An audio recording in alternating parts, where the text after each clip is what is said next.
A student searches for life in ancient Pompeii. The first video shows a dramatic reconstruction. The next contains an old-looking photograph, cracked edges, faded colors, serious faces.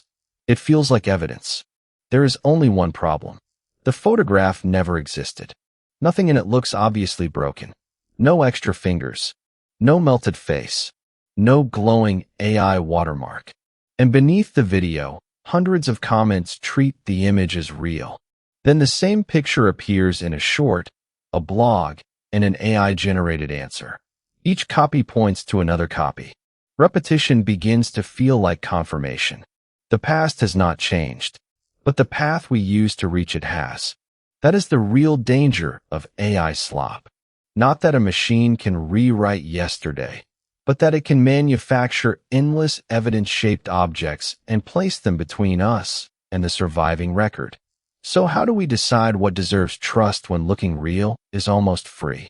A historical image has never been trustworthy simply because it looks old. Photographs can be staged. Captions can be wrong. Propaganda existed long before diffusion models. Even authentic footage can be attached to the wrong place, date, or event. Historians deal with this by asking where a record came from. Who made it? When? For what purpose? Where was it preserved? What happened to it before it reached us? Does another independent record support the interpretation? This is provenance, the history of the evidence itself. An archive is not just a warehouse full of pictures. It is a system of relationships between an object, its origin, its catalog, its context, and other surviving records. Generative AI can imitate the surface of that system. Film grain, a typewriter font, a confident narrator, a slow zoom across a serious face. But it cannot generate a real chain of custody for an event that never happened. The visual style says, documentary. The evidence says nothing. Why is this happening now? Because the economics changed. A careful history creator may spend weeks finding sources, checking dates, licensing images, writing, editing, and correcting mistakes. A synthetic channel can produce a polished imitation in a day. Platforms do not automatically rank the slower process higher. They can measure clicks, watch time, and upload frequency more easily than archival integrity. A 2026 Columbia report describes the resulting crowd-out problem. AI history videos borrow the visual language of legitimate documentaries, while making reliable work harder to recognize and harder to find. Imagine searching for the history of Pompeii and finding 20 confident videos. 15 repeat the same invented detail. The remaining 5 are careful, sourced, and less dramatic. The majority is not corroboration. It may be one hallucination wearing 15 thumbnails. And volume creates another illusion.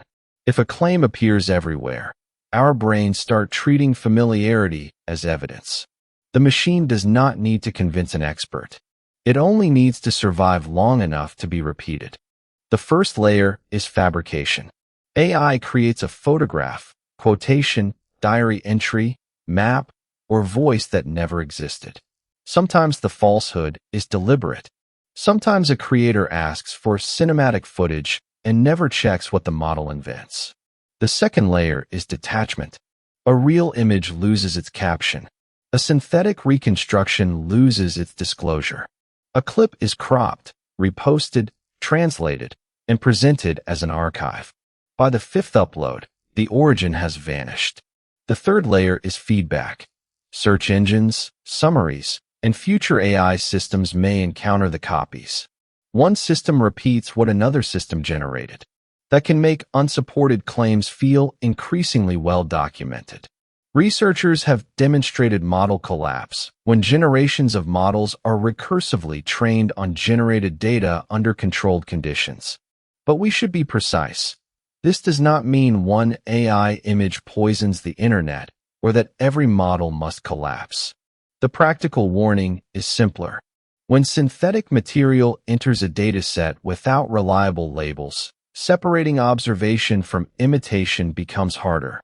History turns into a photocopy of a photocopy. except the copier is allowed to invent new details every time. For a while, detecting AI felt like a visual puzzle. Count the fingers, read the signs, inspect the teeth, look for impossible shadows.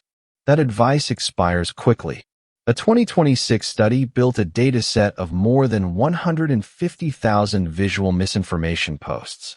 It found that AI-generated media achieved disproportionate virality, often through passive engagement, while detection systems became less effective on newer generations of synthetic images.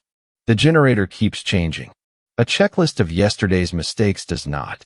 Human intuition is imperfect too, but it can improve.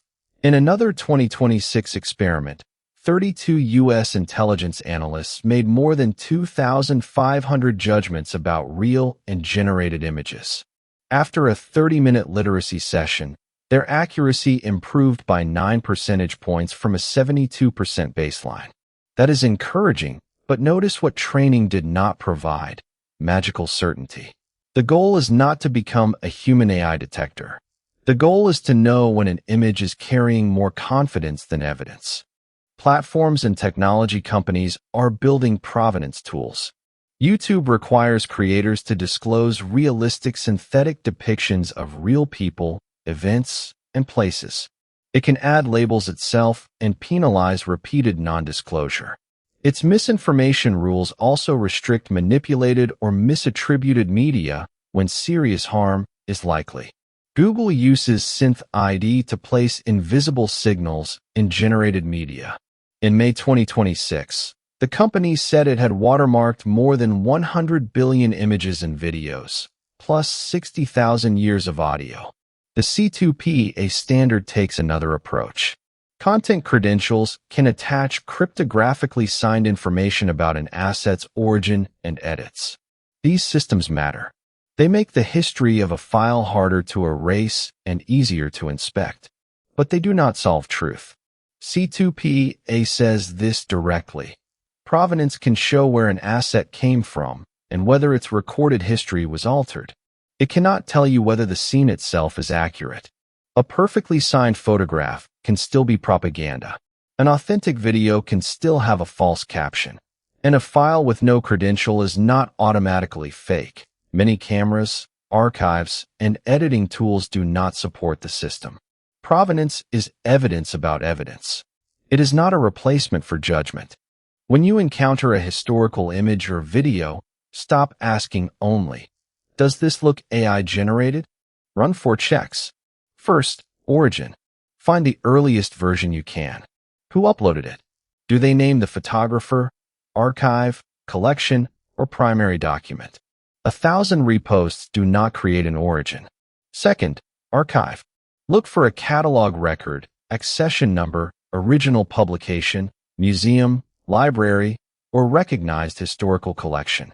A real archive gives an object and address in the evidence system. Third, corroboration. Search for independent records of the event, not 5 articles embedding the same video. Different evidence, documents, contemporary reporting, photographs from another source, or credible scholarship explaining uncertainty. Fourth, provenance.